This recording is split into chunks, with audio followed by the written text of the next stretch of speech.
দর্শক বন্ধুরা।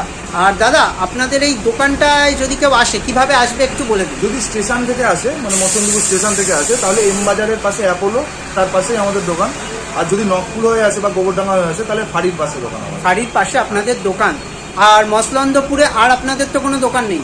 Mobile store একটাই, সেটা হচ্ছে আমাদের এই ফাঁড়ির পাশে এবং এম বাজারের পাশে। সবসময় মোবাইল স্টোর না, তো একটু ঢোকার আগে দোকানের নামটা একটু দেখে ঢুকতে। আর তাছাড়াও আপনাদের আর কোথাও কি দোকান আছে? এছাড়া আমাদের আরো 3টে দোকান আছে। একটা গোবরডাঙ্গায় ডে মার্কেটের নিচে, হ্যাঁ, ইছাপুরে হাটখোলা বাজারে, এবং গাইঘাটায় স্টেট ব্যাংকের পাশে। মোট আপনাদের 4টে দোকান, তাই তো?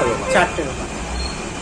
দেখুন দর্শক বন্ধুরা, এখান থেকে আপনারা যদি আসেন বিভিন্ন ব্র্যান্ডেড মোবাইল পেয়ে যাবেন কম দামে। তাছাড়াও পাচ্ছেন কিন্তু এগুলো সব পুজো অফার চলছে, তাই তো? হ্যাঁ, সব পুজো অফারের জন্য।